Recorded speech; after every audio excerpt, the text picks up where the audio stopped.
It's the Mustang Insider Show presented by Cal Portland, the largest building materials company of cement and construction material products on the West Coast. Now, here's Chris Sylvester, the voice of the Mustangs. This is the Mustang Insider presented by Cal Portland, and we continue on. We had Bo Baldwin, head football coach of the Cal Poly Mustangs last week. This week, we talk about the state of Cal Poly athletics with Director of Athletics, Don Oberhelman, who's joining us live from his office. Don, man, you call this Central Coast. I call this Central Coast place our little slice of heaven. 120 degrees on campus yesterday, man. What was that all about? So if you ever want to win a bet, wager that on Cal Poly move-in day for our freshmen that there will be record temperatures. It is always the hottest day of the year on move-in. It's really kind of funny how it works out. This is such an interesting time, I'd imagine, for everybody involved with Cal Poly athletics, but you especially. I mean, we're so used to, at the beginning of September, kicking off the football season, volleyball. What a great program that's been for you the past few years, men's and women's soccer, and then can't forget the great cross-country program that Mark Conover runs at Cal Poly. What are your day-to-day duties right now in early mid-September in comparison to years past when everything is starting up and you're ramping up for essentially a 9-10 month period of not chaos, but there's action everywhere, sports everywhere. You'll have Sports Collide in November and February and March. What have your day-to-day duties been during this time when we haven't had any fall sports ongoing at Cal Poly? Yeah, it's been basically just the entire management of multiple crises at once. We're trying to plan out a dozen different scenarios with how we're going to be able to play, while also balancing half a dozen governing agencies over what it is we're actually allowed to do practice-wise. So I'll give you an example. There's something called Summer Access for men's and women's basketball that allows them to come to campus and practice with the coaching staffs, which is a relatively new thing. However, practice entails the touching of a basketball, the sharing and passing of a basketball, et cetera, et cetera. So we've had the university, in terms of people chiming in on what we should and shouldn't be doing, the university telling us that, the CSU system, the governor's office in terms of the state of California, the NCAA, and then, of course, the CDC. It's a lot of different interpretations of a lot of different things. And of course, we have to honor whatever the most restrictive might be. So it's really been us doing a whole lot of planning with our sports medicine staff, every day spending a couple hours working on just making adjustments to what our plans are going to look like. If this happens, if that happens, scenario B comes in, we got to do this. Scenario C comes in, we got to do that. In terms of how we're going to be able to train, teach, coach, and be with our student athletes. So honestly, it's been almost exclusively that. Most of the time we'd be out maybe on some fundraising trips, trying to raise money for our programs and scholarships. Obviously that is not something that we can do now in terms of travel. So for us, it's been me daily interactions with our sports medicine team, who's been just an absolute rock throughout this process. We hired our first full-time team physician, Dr. Mike Corrigan, from University of Michigan a year ago, where he worked with their athletic program. He's been an absolute godsend throughout this process because he's really talented on the organizational side of things, which, to be honest, most physicians are not that great at the policy procedures and those kinds of things. They want to work with their patients. Well, Dr. Corrigan brings with him a wealth of experience and knowledge and really a keen eye with all of these things. So having his guidance, I really don't know what we would have done throughout this process. We would have had to rely on a whole list of outside people to try to help us with this. So he and the whole sports medicine team have been great to work with. And that's really what our days have been like, is getting up in the morning and coming in and figuring out what changed from yesterday that we have to make to our plan. Right. You'd think that maybe things would be simmering down a bit with no games ongoing within your athletic department, but things are ever changing, and it's kind of just this same day-to-day approach that we've had to take. Kind of hard to make plans still with this whole pandemic. Believe it or not, it has been almost 6 months since Cal Poly has played a game. Back in March when we shut down, it was mid-March. We're almost to mid-September here, and obviously back in March, and you've been vocal about it. You weren't necessarily pleased with the way that everything was handled when the baseball season, the spring sports got shut down, and then eventually the college basketball conference tournaments, and then the NCAA tournament within a matter of minutes. It felt like were gone just before our eyes. About a month and a half ago, mid-July, Big West made its decision to postpone fall sports.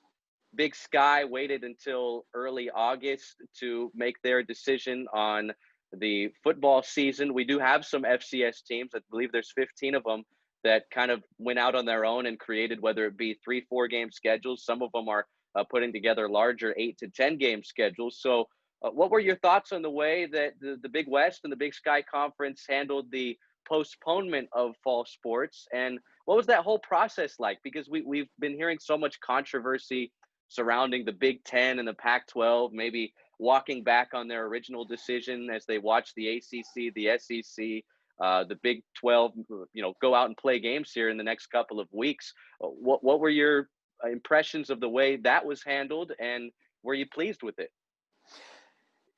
It's kind of like you said, it's been a process. So the short answer is yes. I think I have been pleased with kind of with both, with how the Big West and Big Sky have handled. I felt like there was no rush to make these decisions. I think they did everything they could to try to get to a point where we could play. There was a few other, it obviously started with the Ivy League, and then others kind of fell from there, making their decisions. I thought they were too rushed. And in some cases, to be honest, trying to prove a point in the court of public opinion that look how much we care about the health and well-being of our student athletes. We love them so much, we're not going to let them play. And I thought that was probably not the best approach. I liked what the Big West did. We waited and waited and waited. The CEOs and the ADs, the CEOs meaning the presidents and the chancellors of each school, were, I think, pretty well in lockstep with the ADs, because we continued to agree on pretty much everything when it came to weekly decision making about what we're going to do and how we're going to do it. I call it it's a collegial group. It's a like-minded group. We're all obviously in California, with the exception of our friends over on the island. So we share a lot in common, and I think that's where maybe the Big Ten went a little sideways. Is that they're not all thinking together. They're not thinking as one, and they're not making decisions. Some of the schools are trying to make decisions in the best interest of what they think, anyway, is the best interest of their own little slice, as opposed to what may be best for the conference. And I think in our case, we were looking always at what was going to be the best for the conferences. So that's why we waited, and I think it was the right decision. I think how the NCAA tournament went down was probably the right decision, but it was a horrible way to go about it. It was a very panicky, with limited information. So a wise professor once told me, landing in the right conclusion via bad decision-making and bad information is just pure luck. I think the NCAA has failed in almost every possible way with their management of this thing, and that they're out front speaking when they should be silent and let the conferences handle it, and doing the opposite when they should be out front and we're looking for guidance. They're not offering it. So as pleased as I am with the Big West Conference and the Big Sky Conferences and how we've handled this and how our leadership has handled it, my disappointment in our national governing body is probably at an all-time high right now. And that I just don't see how they're going to gain some credibility back. And maybe there needs to be a change in leadership at that level, but at the NCAA. But I think their credibility is really shot on a number of levels. Obviously, for us here, from an enforcement perspective, it's been lost for a while. But in terms of just how they managed this whole thing and how there's been no help. It's just been silence. It's been silence from them for a while when we needed to hear from them. And when the NCAA tournament was going on, we actually needed some silence from them, and they wouldn't stop talking. And I find it amusing, just kind of as an aside. I've found it amusing throughout this whole COVID environment, the rush for certain people to run to the microphone and say what they think and predict what's going to happen. And then the next day it blows up where they look like fools and they continue to want to rush to the microphone. None of us can predict how this thing is going to go down. Epidemiologists, experts in the medical field are unable to predict. Why, as an athletic director or why, as a conference commissioner, do I think I know what's going to happen any more than they do? So it's been fascinating to watch how different leaders at different levels and at different places have, I think, handled this. And I think we've done a pretty good job here. The president and I speak, well, I wouldn't say daily, but pretty close to daily, and certainly text constantly with, how we're doing, what we're doing. We had to submit a report to the chancellor's office just the other day that we corresponded quite frequently about in terms of how we're going to operate this fall. Planning for an outdoor weight room, which you and I can go into further detail here in a second, but just some of those things that are a real challenge for us logistically in other ways requires some leadership from a lot of different people on our campus. And I've been so pleased to see the support from our university, support from our president, support from leadership, support from our conference offices. It's been very pleasing to see what's happening in the other conferences and what's happening at the national level. I'm one of those people that would raise my hand and say I'm a little disappointed in how some of this has been handled. Director of Athletics at Cal Poly, Don Oberhelman, is with us here on the Mustang Insider, presented by Cal Portland. And let me tell you, when they told me about a month ago that we were going to be bringing back our little podcast and maybe throw on some video as we have here today, I was a little worried that with no events ongoing, no fall sports, that it was going to be really hard to fill half an hour. But I mean, I got tons of stuff for you, man. I got tons of stuff. And you throw in the stuff about the weight room. That's great. We're going to definitely get to that. I had Bo Baldwin on last week, and he kind of expressed his frustration with not really sure, kind of to your point about the lack of leadership from the NCAA and the dysfunction amongst conferences, from the Division I level all the way down to Division III. I mean, there really hasn't been much unity involved in all of this, and there really hasn't been that much organization, to your point. What are your thoughts when you see some other FCS programs playing on TV, getting some really good exposure, getting some money, I'd imagine, as well from some of these FBS games? We saw some this past weekend. We're going to see more throughout the coming months, hopefully, right? I mean, we're all rooting for these conferences to be able to pull off these games successfully, keep everybody safe, keep everybody healthy, because if they're able to do it, then I'd imagine that gives us a way to bring things back a little bit quicker than maybe we originally expected a month or two ago. But Bo was telling me about his frustration in regards to it doesn't make any sense why certain states are playing football, whether it be at the high school level or the collegiate level. And then you look out here in the West region, and BYU is the only Division I program west of Texas playing college football this fall. Why do you think that is? And does it frustrate you knowing that maybe there's not enough data to back up some of this decision making? Well, first off, I think there is certainly not enough data to back up any decision to play or not play. There's not. It's a very simple answer for me in terms of why this state, not that state. You can point to rates of infection. You can point at the number of positive tests, et cetera, et cetera. I see, numbers here have spiked and numbers here have plummeted. Well, how many tests are they? Like, there's so much data missing. There's lies, damn lies, and statistics. There's so much data missing in terms of, if you just look at how many positives has San Luis Obispo County had, or, Lamar County in Mississippi, wherever you want to go, without further information besides the number of positives that you've had. I don't know how much good that information is. You have to know how many tests you've conducted versus other weeks or other months. If you're doing 10 times the testing, of course your rates are going to go up. So to me, there's not enough data to really be able to make these decisions. That's why, I'm comfortable with our decision that until we have data showing us more positive information, I think we're doing the right thing. The simple answer, of course, is that it's become politicized.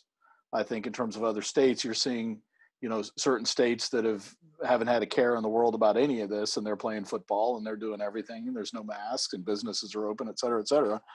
And then you see states out west that aren't. Well, it's a simple matter of the politics of each state, each county, each even boards of health around the country in terms of what their recommendations are going to be. I think here in San Luis Obispo County, first off, I can't say enough good things. I forgot to mention our county board of health here has been tremendous with us as a university, not just an athletic department, and really taking a common sense approach to this and not getting into the politics of it in terms of what the president's opinion is versus the governor's opinion. They're not really looking at any of that. They are truly looking at what's best for the health of the people in our county. So I sleep really well at night knowing that that's the case. And of course, us being Cal Poly and being a key economic driver for San Luis Obispo County, they want to work with us, certainly. And I think they've done a really good job of looking with a very critical eye at all of our plans, not just athletics as a campus. We're having freshmen move in right now as we speak. If they said no, that's not happening for us. And they know that, it's important to our county to have these students back. They know it's important to the university. And somewhere along the line, they feel like we can do this in a way that we can minimize risk as best we can. And they feel like our plan is such. So I can't say enough good things about all of those folks. So I think here locally, I think we've just stayed out of the politics of it. Whereas I think you see some of the states, around the SEC and Big 12, and then of course out west here where we are, the politics have been an unavoidable part of this thing, and it's sad because it shouldn't be that way on either side of the equation. It should not be that way. It should be what's best for the people, not what's going on with local elections or national elections.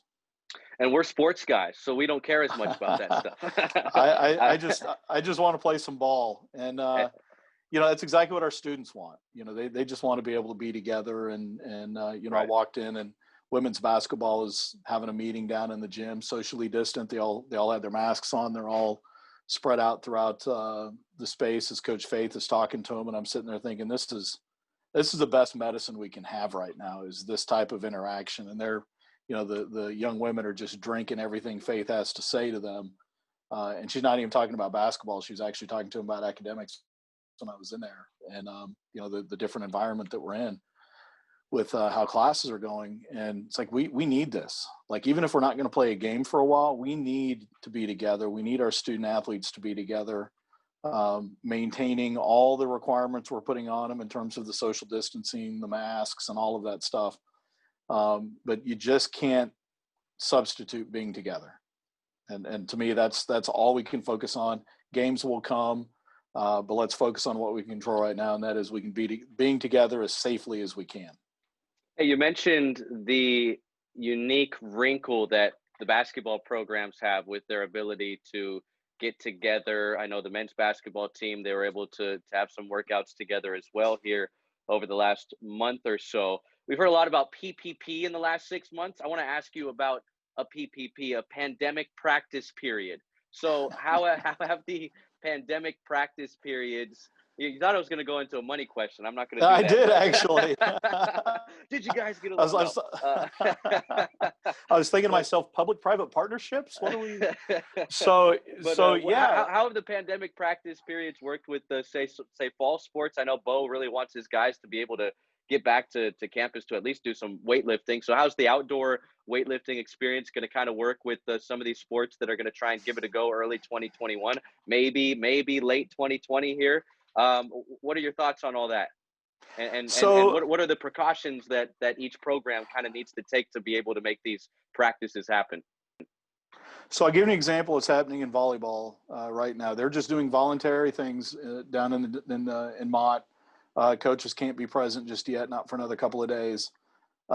So, and I've watched them, as has our sports medicine staff, just to spot check and see how they're doing. Anytime they're within, vicinity of one another, the masks are up. Every time a ball gets passed, so they'll have one ball for 1 point. And then the minute that ball gets, it'll be a serve, dig, set, spike, and then that ball's out of commission. That ball has to be sanitized and wiped down before it gets put back into place. So there's somebody with a towel drenched in disinfectant that they rub that ball down, alcohol based, throw it back in the bin. It dries in 5-10 minutes and it's good to go back in play. And then of course the constant hand sanitizing that we're requiring. Football, basketball, others can't even pass a ball back and forth, so they can be on a hoop one at a time shooting. Practices have been more like what we would consider to be a walkthrough, where it's more teaching and positioning. We're working on breaking a press, so this is where you go when the ball's over here. This is where you go when the ball's over there, which has been good. It's better than nothing. And I know our coaches want to do more, but we have to take advantage of the time that we have. And right now, most of our peers in California, honestly, can't even do this. None of the Pac-12s were doing it. I think USC tried it for a little while, and LA County shut them down. San Diego State tried for a bit. They couldn't do it. Us, Davis, and I think Sacramento State are about the only three that have been able to do anything like this. So pretty much everybody else in the Big West has been shut down completely from even being together. So I'm trying to get everybody to look at this more positively in terms of this is a unique opportunity we have. Let's use our time together wisely. Let's get smarter. Let's get better. Let's get more. We can still condition, so let's get ourselves in tip-top shape. That way, when we can fully practice, we're going to be ready to go, and our coaches don't have to spend a lot of time on our fitness level. And they've already taught us the things that we need to know. We're ready to full-on scrimmage at that point. Because of the other counties that we've been in. So basically Santa Barbara and every Big West school south of us has been either extremely limited or have been able to do nothing. So we're very fortunate that we're even getting this. So the PPPs have been, I think, something great for us that we need to take advantage of. Now, obviously, if you compare us to what's going on maybe in I'll pick on Alabama, the state of Alabama. Yeah, they're doing everything. I'm always game to pick on Alabama. They're doing whatever they want. They're doing everything. There's no restrictions. Right. But we're out west. We're on the West Coast, so let's compare ourselves to our peers, which are out west, and right. We're in a far better situation than most of our peers. And a lot of that is the location that we're in. We might be the most rural Division I program in California. I know we are. That's to our advantage right now. Tourism's going to hurt us. We'll see how the spikes go with students moving in this week. I think any idiot can predict that we're probably going to have a spike in cases, only because we've had 5,000 brand new 18-year-olds showing up on our campus this week that weren't here last week. Well, of course you're going to have a spike. And the other thing we know about the 18 to 22-year-old group is they're not really, from a health standpoint, impacted by this. They get the virus, unless there's an underlying health issue or an unknown. They generally aren't getting that sick. So they're passing it around, but they're not scared of it. It'd be like mono when you and I were in college. It's like, yeah, you're aware of it, but it's not really something that's going to change your life. No. And that's the way a lot of them view it. And all that's well and good. But most of them have grandma back home. Right. And you should worry about it because of the other people that are around you. You should worry about it because of the faculty that are here. You should worry about it because of the coaches.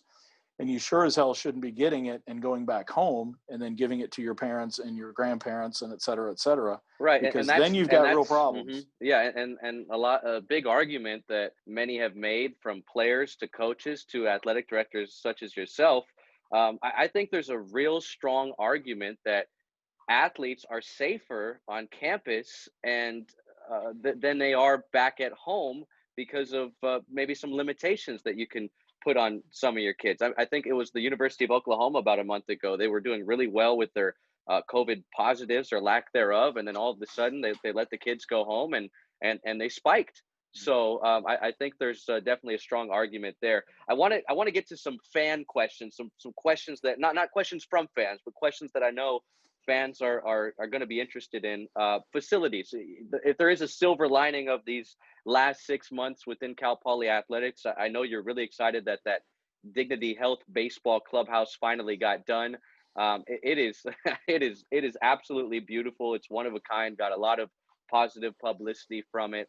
What was that whole process like? I know it was frustrating at times, but to have it opened up now, how is it going to help Cal Poly's baseball program kind of rise above maybe some of the other programs out here on the West Coast?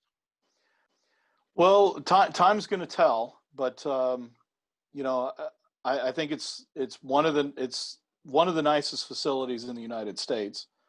It's certainly one of the nicest out west, and I think it's the nicest in the state of California. I mean, I've been around to the Pac-12s, and it's better than anything any of them have. If you've been in the buildings around Jackie Robinson Stadium, you know, UCLA's got a great tradition of really good baseball. Ours is better.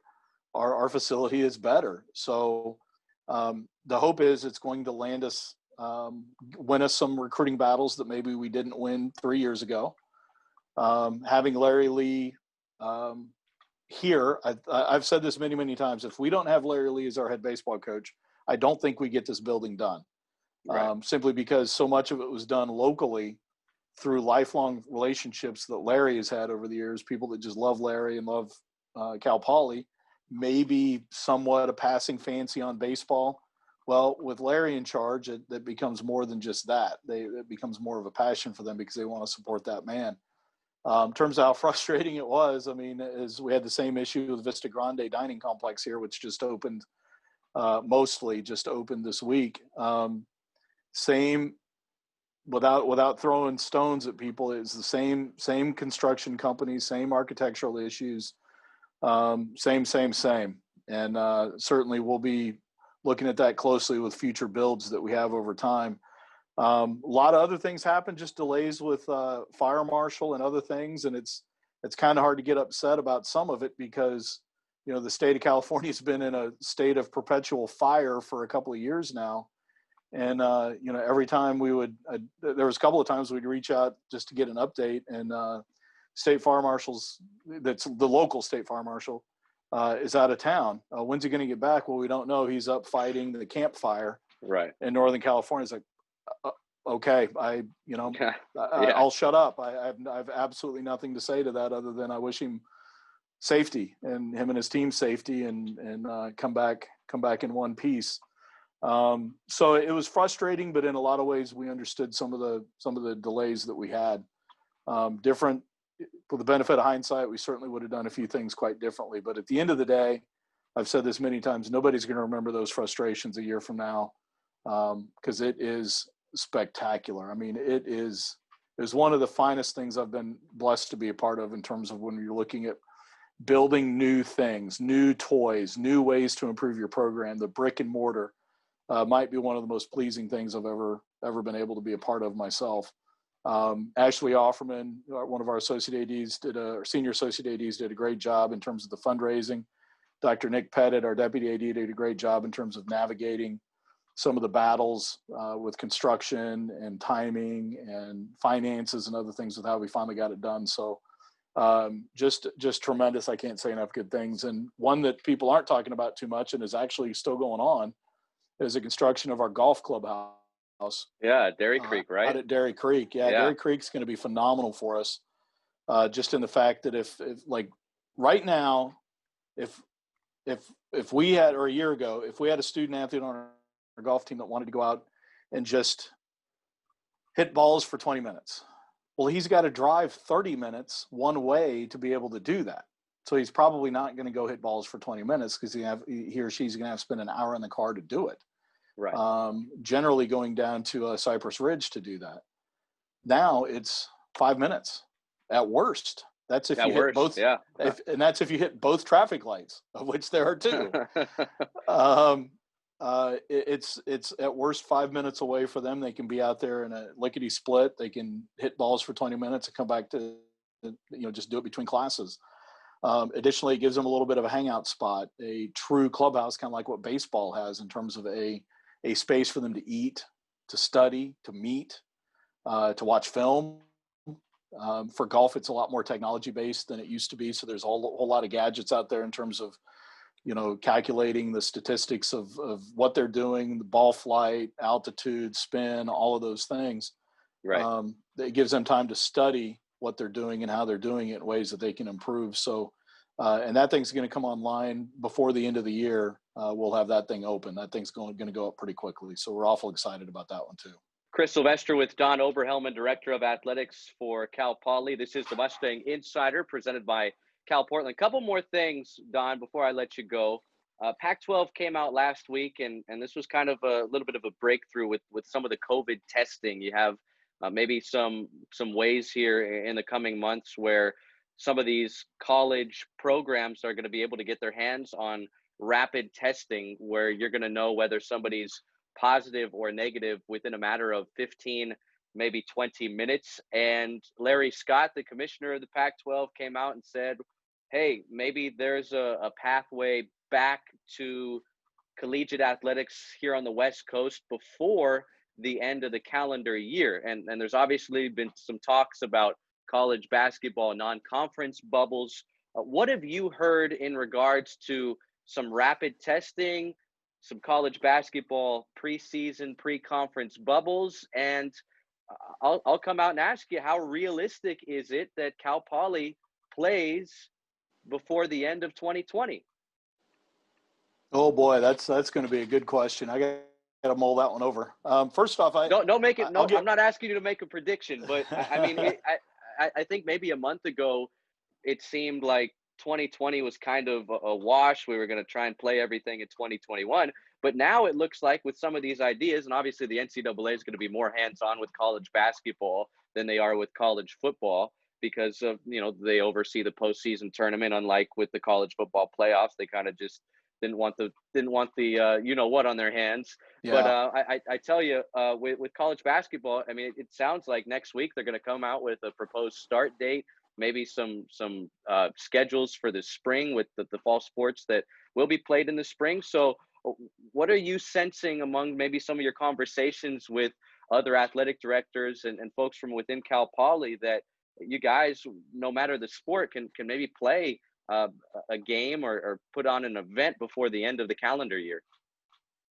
Yeah, so it's interesting. Everybody, so the Pac-12 was one of them that said we're not going to play any sports till after January 1st, and they're kind of walking that back just a little bit.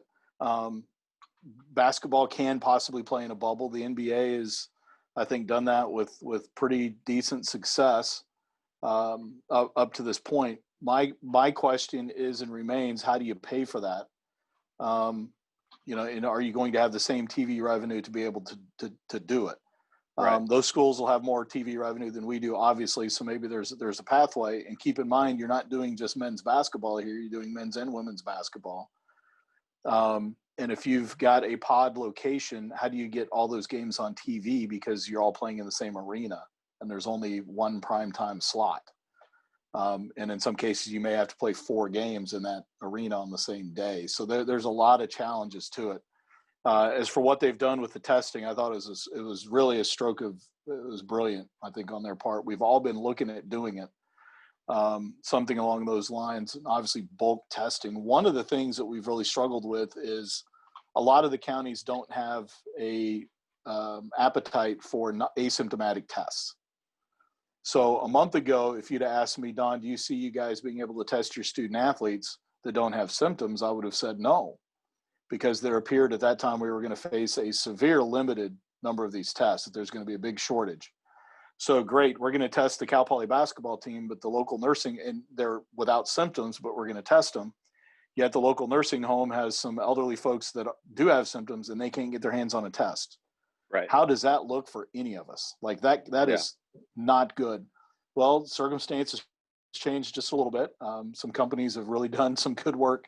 Obviously, their stockholders are going to be happy, but some of these companies have come out very quickly with these rapid results tests. One of the questions that our team physician has is the reliability, the accuracy of those tests. Okay, you've got it, check the box. How reliable is it? Because just a couple of months ago, there was a 25% incorrect, 25% false positive. 25% false negative. That is not a very accurate test.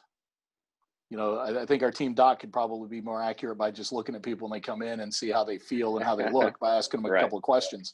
So that's not very good. So I'm assuming they've done their homework on that one. I'm still concerned about it, the reliability of the test, but they seem to be getting better and better. And I feel like, Chris, I don't feel like we out west are going to play until we have widespread, immediate testing like what you described. The way our team doc has set it, like a pregnancy test, where you literally would pee on the stick, or in this case, maybe you swab your nose with it, and it changes color on the spot, right? Right. You have an immediate answer. And until we have that, that is widespread, that is accurate, and is affordable, if you can get these for $10 a test, now we're talking. Right. If they still cost 150, I don't know how we're going to do that. I think it was Rutgers came out and said that if they, at the time, this is a month ago, that if they were to honor the NCAA's suggested testing protocols, it would cost them $1.5 million for the year just to do the tests. Right. Obviously, Cal Poly, we can't afford to do that. Rutgers can't afford to do that. And they're in the Big Ten. So it's going to be interesting to see what the next few weeks, because the information is coming at us quickly on how the testing is going to work. And we keep getting mixed information on the vaccine as well. I still think it's going to be a struggle to play without a vaccine or a bubble. We still talk about the bubble in both the Big West and the Big Sky. It's come up. Obviously, we're in the Big West in basketball, but I listen to the Big Sky talking about it when they talk about basketball as well, and how that might work. And it seems like it's all possible because almost everybody's completely virtual in their classes. So why couldn't we send 50 people over to Bakersfield for a month, and they play all their games at a neutral site in a bubble with no fans against the rest of the Big West? It is certainly something that can be discussed. I don't know why how Bakersfield. It's we've talked about it because we love heat.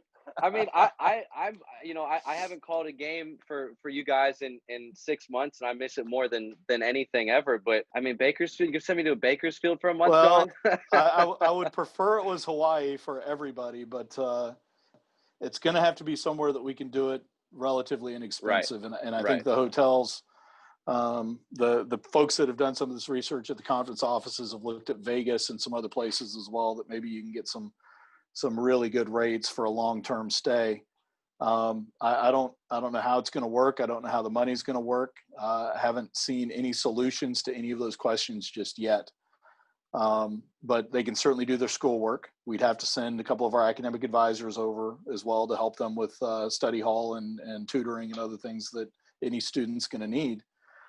So it's not just sending 12 basketball players. You're sending your entire team, your coaches, your sports medicine staff, academic advisor, your radio team, your sports information person. I mean, it's going to get to 30 real quick for each team to be over there for that long. And the financial viability of it right now just doesn't exist. You started to hint around, are we going to play or not? And I think it's uncertain. So basketball is certainly going to be shifted back. I see the first games. I see in the next few days, from what I've heard, the announcement coming that our first games probably will be pushed back to Thanksgiving. Usually we'll play a couple weeks before Thanksgiving. Right. So the way I'm hearing it is they're going to shove everything back 2 more weeks. That's just punting in my mind. That's just trying to buy us some more time. Kicking the can. And we'll probably kick it again, to be honest, because we don't want to cancel. So in every vote, well, it's not necessarily votes, but in every conversation we're having, I'm the guy advocating for delaying the decision because we don't know what information we don't know yet. The testing protocols could all of a sudden become very crystal clear to us in a month. The TV money could become crystal clear in a month in terms of how to pay for this. We're not looking to profit as a department. We're just looking to be able to find an avenue for young men and women to play. Right. And that's going to come with a cost. If we do the bubble, that's going to come with a heavy cost. If we try to bubble up as a conference or something like that. And it's going to be a challenge to maintain the integrity of the bubble. The NBA had guys sneaking out for wings, for crying out loud. Our guys are far younger. In that case, maybe we should be in Bakersfield, because I don't know if we're going to. It's way better than Vegas if you're gonna do that. It's there's there's going to be a whole lot less distractions in Bakersfield, I would assume. So that was kicked around. Obviously, San Luis Obispo. I'd love to do it here. Smaller community though, hotel availability is going to be a challenge Sure. and some other things. So when you're talking about that many people, because you would like them to all to be a little more centrally located, like they can do in Orlando at Disney with what the NBA is doing. And plus, you got to find a way to make those guys comfortable and entertained and happy for a month, which I don't know how to do that with 18 to 22-year-olds for a month. We can do it on a weekend road trip, but a month straight is a real challenge for us. And I've always kind of thought about how hard it's going to be if we get to a point that we are going to play and we're going to play without fans, having somebody's parents who've literally watched them play every single game that they've ever played in growing up, all of a sudden they can't go. And we're going to follow the local guidelines, whatever those may be, but those are going to be some hard things for people to process. Right. No question. No question. Well, Don, we appreciate your insight on all that. I know the fans are dying to know when they're going to be able to watch a Cal Poly sporting event or listen to one or follow a box score. I mean, at this point, I know we're all eager. Last thing real quickly here, and we got about a minute or so left, but who have been some of your most vital colleagues that have kind of helped you weather the storm over these past 6 months that you maybe like to give some recognition to? And I don't mean to put you on the spot, but I know there's a lot of work being done behind the scenes. Yeah. So, I can't say enough about our campus. I mean, just as I've been sitting here, the president's called me twice. I hope it's good news. Me too. I'm sure he's just got a question about our plan, but it shows the level of commitment. I got a lot of colleagues that don't ever really talk to their president. So we're very fortunate to have Jeff Armstrong be our president, because it's not just athletics he's actively engaged in. I mean, I talk about that all the time, that he wants to know what's going on with rodeo. He wants to know what's going on in the College of Business. He's all invested in all of this because he's interested in student success. So I can't say enough good things about him, about our vice president, Keith Humphrey, who's over student affairs. The group that's in charge of the emergency operations group on campus have been great. But I'll tell you, it's funny. I've gotten a lot closer with some of my colleagues, some of my fellow ADs around the country, with this just constant, hey, how you guys handling this? Okay, we got this information today. What do you think you guys are going to do? And we're doing it from a number of perspectives to help each other, really. So right. the athletic director at University of Hawaii, the athletic director at Davis, the athletic director at Sacramento State, University of North Dakota, South Dakota State. So we're getting some FCS schools in there as well. That we talk a lot. And we'll even just randomly just three-way. So I'll be talking to the AD at Davis and say, hey, let's three-way Mark in at Sac State and see what he thinks. And we're pretty good about picking up, because we know we're trying to solve each other's problems and help each other out. And in other ways, to be honest, we're kind of looking at it from a competitive equity standpoint, and that, hey, if you guys are doing this, I want to do it. And vice versa. So it's good to hear from your colleagues. It's good to have close friends like that around. Like-minded individuals in the same conference is also very, very helpful. So we spend some time kind of plotting together what we think the best course of action might be, and trying to do what's best for our campus while also doing what's best for the greater good, which is the 11 members of the Big West in this case. You can say the same with the Big Sky and others. So it's interesting how much more I've spoken with some of these close friends than I would have otherwise, because we all get bogged down in our own little worlds. But with the daily crisis coming at us, and we didn't even get to talk about the social justice issues that are also requiring a lot of planning and considerate thought on our right. part, and ways to serve our students, that we sometimes we think it's our own little bubble in our own little world here, and it's not. We're going through the exact same things most of the rest of the country is. So when people are looking at, some marches downtown, they may love it, they may hate it, doesn't really matter to me. They have a right to do these things, and we're going to support our students in every way we can. University of Alabama did the same thing. Right. Yes, all these teams are doing their own marches. They're doing their own things around their respective downtowns and their courthouses and other places. So this isn't unique to Cal Poly. It's not unique to San Luis Obispo. Certainly not unique to our athletic program. But one of the things I think we can do is provide that foundation of support for our students, and and a level of understanding that maybe other places can't. And so those are some of the other things that we've been working on and the things that we talk about with those close colleagues that we mentioned. So sorry for the long-winded answer, but Oh, thank you. I've got a lot of great people I get to talk to, and they've certainly been tremendous assets, and I'm blessed to have so many people like that I can call a friend. Well, Don, as always, we appreciate you taking some time to kind of address the state of the union of Cal Poly athletics, and always love getting your thoughts on everything going on in the college sports world. And I wish we could be talking about the Bo Baldwin era kicking off and the Caroline Walters era continuing its success, and cross country and the soccer programs. But I know that those will be back before long. And I just want to express my appreciation to you and everybody within Cal Poly athletics, just continuing to do a lot of hard work that we're not seeing on a day-to-day basis, but just all the great work that you guys are doing behind the scenes. And again, really appreciate your time. And I hope we can start talking about some X's and O's and some wins and losses here pretty soon. Me too. Chris, thanks for having me. It's great to see you. This has been the Mustang Insider Show presented by Cal Portland, with a commitment to environmental leadership that has made the organization stronger and is the primary choice of contractors. The Mustang Insider Show. The preceding has been a Learfield IMG College presentation of the Cal Poly Sports Network.